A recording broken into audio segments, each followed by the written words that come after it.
Hey everybody, it's Matt coming to you with another running shoe review.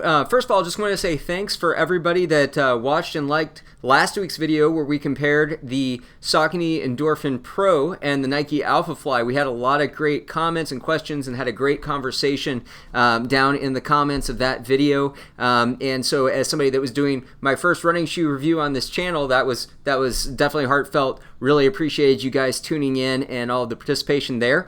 If you do get a chance, go ahead and please do like and subscribe to the channel. I will be bringing some more running shoe reviews to you based on the interest from that video. So today I've got two of my very favorite max cushion daily trainers for you to go over, and they were two that were mentioned a lot in that conversation in the chat, and that is going to be the Asics Novablast 2, of which the new version of this shoe actually is just dropping this week, the Novablast 3, which is looks like it's going to be an exciting update. I don't have that shoe yet. If I do get that shoe, though, I will make sure to make a review on it. But we'll talk Novablast 2. We're also going to talk this guy right here. This is the Nike Invincible Run Flyknit. This is the first edition of the shoe. The second edition came out about 2 months ago now, and it had real minimal updates just to the upper, and so we'll talk a little bit about differences in those. I did want to say just right off the bat, I was at a Nike factory store this weekend here in the Orlando area. This shoe was on sale for $99, and there was an additional 30% off any of the shoes on that particular wall. It was the wall where they're sorted by size instead of by shoe. So an amazing deal, right? You could get this shoe for about $70. Originally, it was a $180 shoe. So that could be potentially a good deal for you, depending on what you take from this video. So let's talk a little bit about both of these shoes and the pluses and minuses for both. We'll start off with the Novablast. So this is the second edition of the Novablast, and I ran in the first one, and this one is definitely a more stable update than the first one. You guys have probably heard that before on other reviews. But geometrically, they did some new things with the Flight Foam Blast midsole back near the heel, where it made it so that the shoe didn't cave in quite as much on the heel, and therefore provided additional stability on the medial side of the foot, or the inside of the foot. And so that really helped this shoe be more stable. They also flattened it out just a little bit, so that heel to toe drop went from what was originally 10 millimeters, so a little bit taller back here, and more of an extreme slope from back to front, to only an 8 millimeter drop, and so that flattened out the shoe a little bit as well. Now what that did was it actually did take a little bit of the aggressiveness out of the shoe from the first edition in favor of stability. It's still a great shoe, however, and it's a shoe that I tend to go with for my longer runs where I need to pick up the pace a little bit. So either I want it to be a faster, more tempo-oriented long run, or maybe it's going to be a fartlek or something where I have pickups in the middle. This is an awesome shoe to turn to. You can also use this shoe You can use this shoe for your tempo runs as well, whether you're going and doing intervals on the track or just a 20 to 40 minute tempo session at half marathon pace, whatever the case might be. And it's actually not a bad choice to race in either if you just wanted to have a shoe that was kind of a B-race type shoe. You didn't want to put the mileage on a really top end carbon fiber shoe, or maybe you're a newer runner and you're just wanting a shoe that is going to allow you to do just about everything in it. This would be a fabulous choice. So I guess if any of you guys watch Seth James Nemore's channel, it's what he would call a tweener shoe for sure. And it just does a great job. It is bouncy, again, not as bouncy as the first edition of the Novablast, and it is a little bit flatter than the first edition of the Novablast 2, so you don't quite have that on your toe propelling you forward feeling as much. There's a little bit more of a traditional running feel where you're scuffing the ground and moving forward more like this, right, than like this, which is what you felt like at a little bit more of an aggressive athletic angle, which is what you felt like in the first one. As far as the upper goes, it's pretty breathable. This is obviously a darker colorway. This shoe, obviously, I've had it for a little while. I've got about 350 miles in this pair, and as you can see, when I get a little bit tired, I do tend to scuff myself a little bit there, as a lot of us do.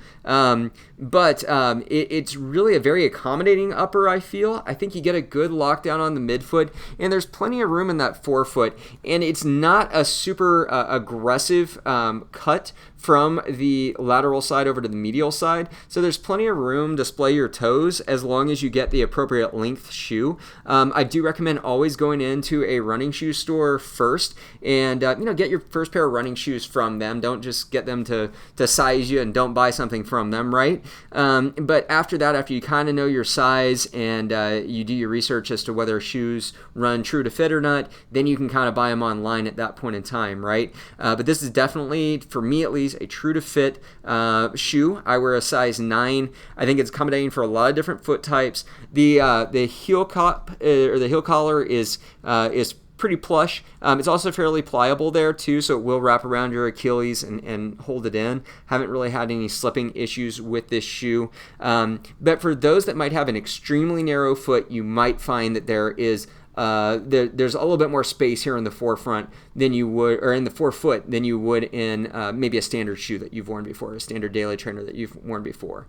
But this is a great shoe for a lot of miles. I think you could easily, get. I like to retire my shoes kind of early, so I would say somewhere between 350, 450, depending on what type of runner you are, what size you are, what kind of stride you have. But as you can see, the midsole foam is still in pretty good shape on this shoe. It's really more the upper for me that's wearing out, and I can feel that it's not quite as bouncy. As you can see underneath on the outsole, you have kind of this pod in the middle, and then you have this decoupled groove back here that almost acts as a bit of a trampoline when you're running. So your foot compresses that midsole foam really all the way through, and it just bounces up and down right in that pocket that is created by that decoupled groove. So that gives you even more cushion, but more of a bouncy trampoline type feel. Again, not as much in the version as in the version 1, but certainly still quite a bit.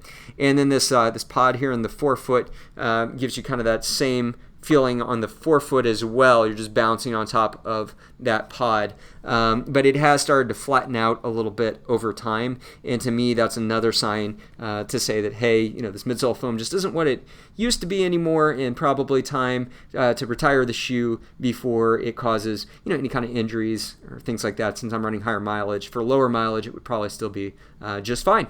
So let's compare that shoe a little bit to the Nike Invincible Run Flyknit. So that last term, Flyknit, Nike's used Flyknit uppers. That's the kind of mesh that they use for their upper in quite a few shoes, and this is a little bit different type of Flyknit upper. It's woven fairly tightly. So if you compare it to the Novablast, this is truly a mesh. There's lots of open holes, lots of breathability there, as you can see in that upper. Versus this one, they're pretty narrow openings. And on top of that, this material is just thicker. The tongue is quite a bit thicker. The Novablast has a little bit of a puffy tongue, but nothing too crazy. This one is fairly puffy, and it stays that way all the way down the eyelet chain there. It is fully gusseted also, so it has basically a piece of material. I don't know if you guys can see inside the shoe there, but it has a piece of material that connects it with the shoe going all the way down to the forefoot.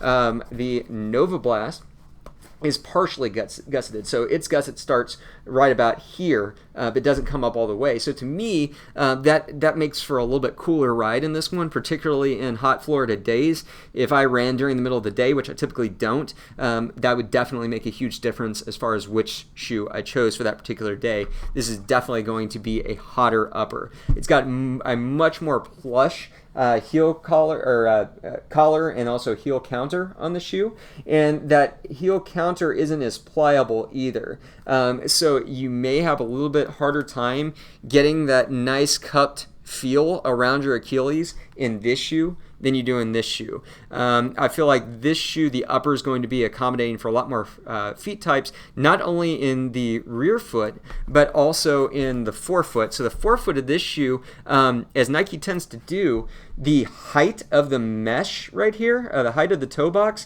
is not real tall. So it kind of crunches down on your toes, and I have standard sized toes, and when I run it crunches down on those toes, and so I'll get some black toenails, things of that nature. They also don't have quite as generous of a cut between the lateral side going over to the medial side here in the forefoot. So this is cut a little bit more sharply than this shoe is. And so let's see, try to give you a little bit better view there. And so you just don't have as much room for your toes. The other thing too is it has this, it has these reflectors here at the corner, which from a safety standpoint, that's a nice feature to have, right? But that is a fairly sturdy feeling reflector, and your toe can rub against that and cause blistering and cause some issues there. So just something to know about, that you're not going to have nearly as much room in the forefoot with this shoe. I feel like the lockdown is about the same probably in the midfoot, and in the heel you're probably going to get a little bit better lockdown on the upper with the Novablast 2 than you do with the Invincible. Now, in the new version of the Invincible, I have heard that they've made the toe box a little bit more generous. I have not put on that shoe, so I can't compare it. But I have heard they've made it a little bit more generous than it is on this shoe. They do still have those reflectors on there, but that they have worked to make this upper a little bit better, a little bit more form-fitting, but it still is a beefier, bulkier upper that probably would work out better during the fall winter months than the spring summer months, if we're being totally honest. That being said, I am a morning runner. I run a lot before dawn and right after it gets light outside, and I do live in a very hot, humid climate, and this shoe still works for me. But I am not somebody where foot temperature tends to bother me that much. But if foot temperature bothers you, that's definitely a point against this particular shoe. The midsole, though, is the star in this shoe, and that is because this shoe has 100% Zoom X foam in it, and it's a very, very large stack, also an 8mm drop, same as the Novablast 2, a very large stack of Zoom X foam. And the Zoom X foam is the same foam that is in the Vaporfly and the Alphafly shoes. They're race shoes, and so it's a very bouncy foam. It's very maximally cushioned. It's just a pleasure to run on, and it saves your legs. So you can put a lot of mileage in over the course of a week on a shoe that has Zoom X foam, and your body's going to feel much different than it would in a shoe that has a foam that isn't as high of a quality, which I think this is the gold standard foam still these days. The Flyfoam Blast in this is very good, but it's not going to save your legs like this foam does. That being said, this is a much, much heavier shoe than this one is. It's not as aggressive of a shoe as far as the way that the midsole is shaped. So we talked about the midsole in the Novablast being an 8mm drop, but this one you really feel it wanting to propel you forward, the way that this shoe is built, the way that midsole is shaped. This one's still an 8mm drop, but you can see there's almost like a rocker here in the middle of the shoe, where you see the kind of this bulge in the middle of the shoe that you don't get on this one. This one's more straight, straight tall from the back, narrow to or slim to the front, right? This one, the cushion bulges in the middle, and so it really kind of rocks you through your stride a little bit more. It's heavier. It makes it a little bit harder to pick up the pace because of that. You kind of have to jive with the way this shoe wants you to run a little bit, I think, because of that as well. But I think that's also probably part of what saves your legs, is you're relying on that rocker shape along with that maximally cushioned Zoom X foam to really keep you going mile after mile. And you can still do some decent paces with this. You could even do some pickups maybe in the middle of an easy run or a long run, or maybe even some strides afterwards if you really wanted to in this shoe. But that's not what the shoe's built for. The shoe's just meant to keep you comfortable mile after mile, and it does a brilliant job of doing just that. The outsole, obviously, you got a lot more rubber, not a whole lot of exposed foam on the bottom of this. As a matter of fact, there's a pretty good drop off right here from the rubber to the exposed foam. I'll kind of try to show you that there, but this isn't anything that's going to be touching the ground. So it's a pretty thick set of rubber. Again, this shoe has about 350 miles on it also, and you can see just a few bald zones are starting to form here on my heel on the lateral side, and then on the medial side near the toe. So that's just showing you my standard stride, which is a little bit of a heel scrape there, right? And then toe off there, off the medial side, and that is what you would typically consider a fairly neutral stride. So anyway, that's a little peek at the Invincible Run Flyknit. So let's talk about these two compared to each other just one more time. So again, I would say if you're somebody that's interested in one shoe that does it all, and you're running, moderate mileage, that there's no reason you shouldn't go for the Novablast, and particularly wait and see the reviews for the new Novablast 3, see what those look like, and see if it's worth it to purchase that shoe, or if you can maybe get the Novablast 2 on a pretty extreme discount, something in the same neighborhood as what you can get this shoe with. You may want to check on that, but I think that this is a great shoe for all purposes. And again, I would even race in this shoe if you're really looking for a budget alternative. This shoe is a brilliant shoe if you are training for a marathon and you're really putting a lot of mileage out there. And you just need something to get you through those easy miles, right? You're just building that volume. This is a hard shoe to beat. It's going to give you a little bit more cushion than this guy. It's going to save your legs a little bit more, give you a little bit more of a rocker feel, to the stride. So it's a hard one to beat. I actually do own a second pair of this shoe that I did get on sale. Unfortunately, not as good of a deal as the one that I talked about earlier, just because I wanted another pair to get me through my current marathon training block. And again, this is my mile eater shoe. This is my shoe that I take out anytime I know that in my long runs I might have a little bit of speed work built in. So that's how I use the two shoes. That's who I think they would be best for. If you're somebody with a wider foot, go with the Novablast for sure. It can still get you through those long miles, no problem. But if you're somebody who doesn't necessarily mind maybe a not perfect fitting upper, but still one that's going to be okay for most people probably, as long as you're willing to suffer an occasional rub on the toe or black toenail, whatever the case might be. This is definitely going to be your mile hog.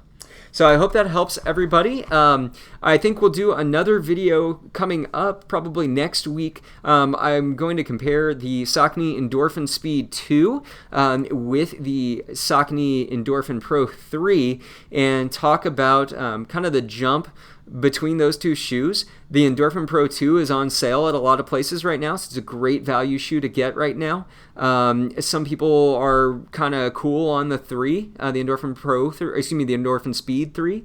And so the Endorphin Speed 2 may be a really good shoe for a lot of you that are looking to do a little bit speedier sessions, and then also for more of a budget race day shoe as well. So I just want to talk about what you get for that additional money between the Endorphin Speed 2 and the Endorphin Pro 3, because there's a pretty significant jump in price right now, and so we'll compare those next week. But I hope you guys have found this video informative. Again, I really appreciate you watching. If you don't mind subscribing to the channel and liking the video and sharing it with your friends, that'd be great. And definitely comment below with questions that you might have, and if you've tried one of these two shoes, which it's entirely possible that you have, since both have been out for a little while now, let us know what you think. Let us know if you had a different experience than I did, because everybody has different foot types, different foot strikes, and it'll just be good to be able to cater to everybody's needs that way. But again, I appreciate you guys, and I hope you have a great week, and we will see you next week.